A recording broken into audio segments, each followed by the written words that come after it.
Good morning, readers, or good day, readers, depending on when you're watching this video. Today we're on lesson 97 for reading. So go ahead and find lesson 97 in your Blue Cheetah textbook. Are you there? If not, pause your video to find your page. All right, let's start with our tricky words of the day, which are in the columns. Column 1, let's start there. These words have two parts to each word. The first part is underlined. Number 1, what's the underlined part? Snow. What's the whole word? Snowmobile. Word 2, what's the underlined part? Ever. What's the whole word? Evergreen. Word 3, what's the underlined part? Birth. What's the whole word? Birthday. Word 4, what's the underlined part? Check. What's the whole word? Checkpoint. Word 5, what's the underlined part? Night. What's the whole word? Nightmare. Word 6, what's the underlined part? Handle. What's the whole word? Handlebar. Let's read these words the fast way. Word 1, what word? Snowmobile. Word 2, what word? Evergreen. Word 3, what word? Birthday. Word 4, what word? Checkpoint. Word 5, what word? Nightmare. Word 6, what word? Handlebar. Excellent. Let's read we already did that. Find column 2. Word 1 says compass. What word? Spell compass. Get ready. C-O-M-P-A-S-S. Compass. Word 2 says peered. What word? Peered. Spell peered. Here we go. P-E-E-R-E-D. Peered. When you look at something hard as you can, you peer at something. Everybody, what's another way of saying he looked as hard as he could at the mountain? He peered at the mountain. Very good. Find word 3. Word 3 says recently. What word? Spell recently. Get ready. R-E-C-E-N-T-L-Y. Recently. Word 4. What's the word? The word is total. What word? Total. Spell total. Get ready. T-O-T-A-L. Total. Let's read these words the fast way. Word 1. What word? Compass. Word 2. What word? Word 3. What word? Word 4. What word? Excellent. Find column 3. The first word is beware. What word? Beware. Here's another way of saying, watch out for the dog. Beware the dog. What's another way of saying, look out for loose gravel? That's right. Beware loose gravel.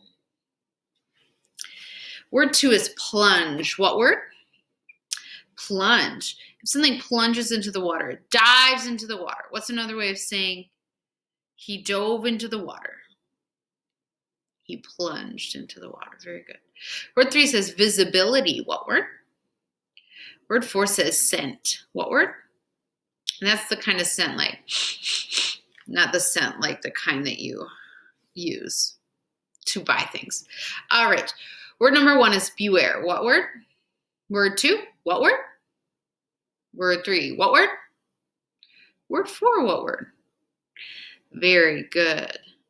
Everybody, find part B in your textbook. The error limit for this reading today is 11 errors, so make sure that you're paying attention to Mrs. Halverson. If she makes too many errors, she's going to have to start over. All right. Everybody touch the title. Everybody, what's the title? Lost. Chad was lost. The snow had been blowing so hard that he had lost the trail to Rainy Pass. He had an idea of which direction he should be going, and he noticed that the snow was deep. That meant that nobody had been over the snow recently. The dogs were very tired from plowing through the deep snow. And it was getting dark out. In about half an hour, it would be completely dark. Chad didn't know if he was left of the trail or right of the trail, so he wasn't sure which way he should head to find the trail.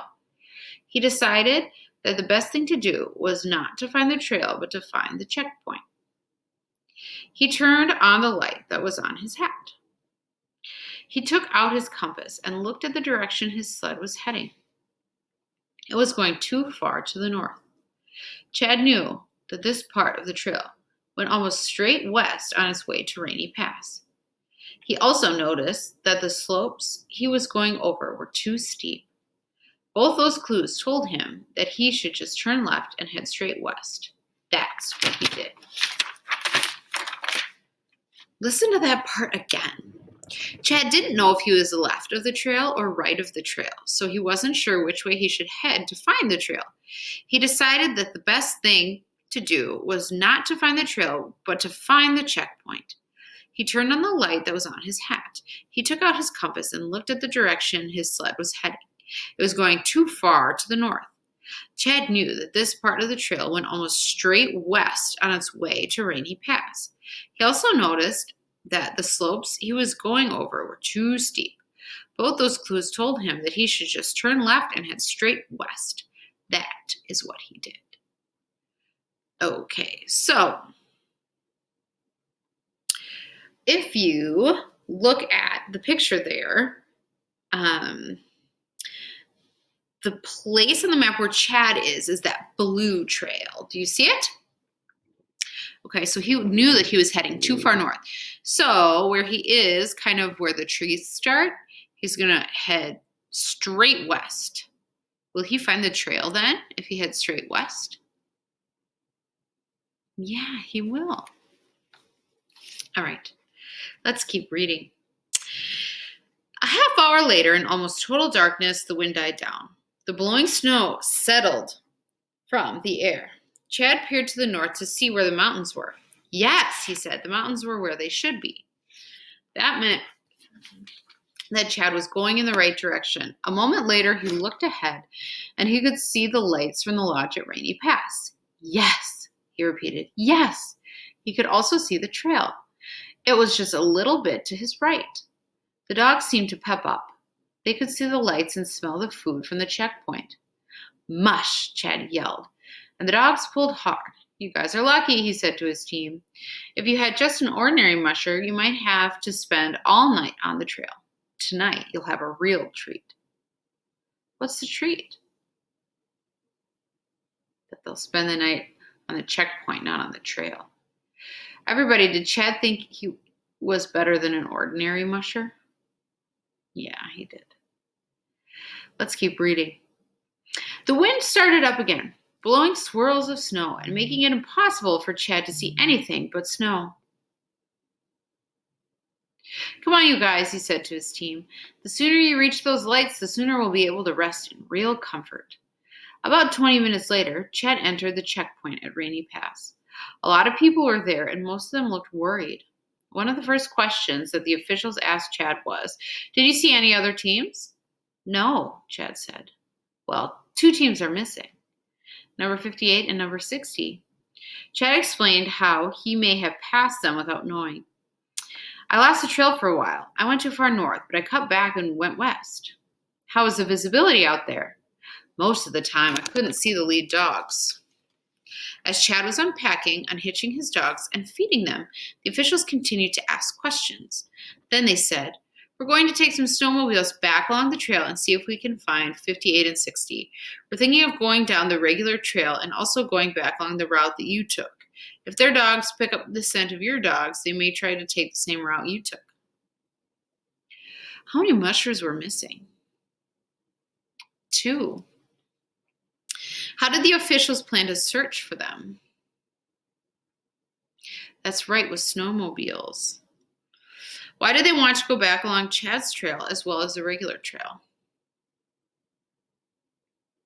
That's right. If the other dogs picked up the scent of Chad's dogs, then they might follow his trail.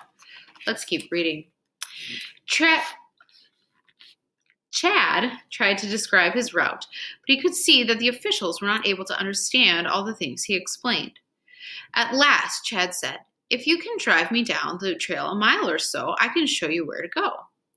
A few minutes later, 3 snowmobiles set out down the trail. Chad was driving one of them.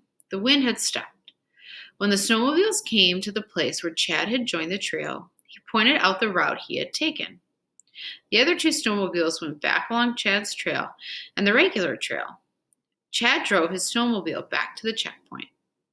As Chad checked the equipment and took care of his dogs, he kept thinking about the lost teams, especially number 60, Siri Carlson, from Sweden.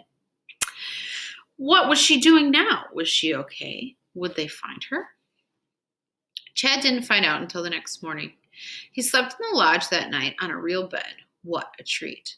When he was leaving the lodge in the morning to check on his dogs, he saw her. "Hi," he said, and asked about her adventure.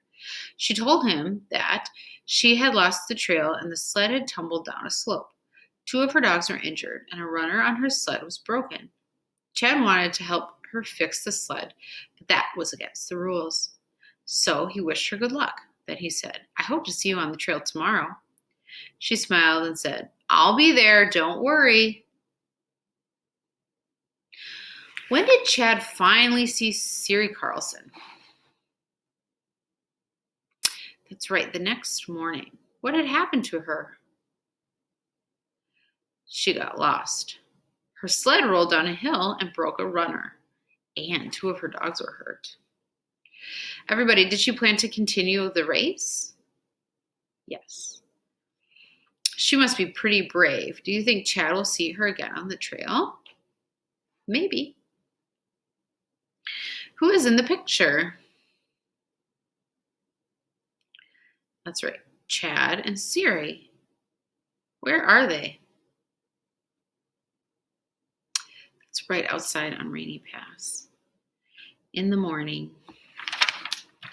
Excellent. Let's take a look at our homework today, scholars. Okay, so here we are looking at our homework for lesson 97. We're still supporting claims with textual evidence. So let's read what it says here. Supporting a claim with textual evidence. The cause is why something happened. The effect is what happened. Today's lesson starts out with Chad being lost. This is an effect. What caused Chad to be lost? On page blank, it says that Chad was lost because what? All right. And then, have you ever gotten lost? Explain what happened. Note, if you've never been lost, write about what you would think you should do if you got lost. All right, let's see what a good answer has. A good answer has part of the question in the answer so that it makes sense to your reader. It has the correct cause of Chad being lost. It is answered with a direct quote from the text.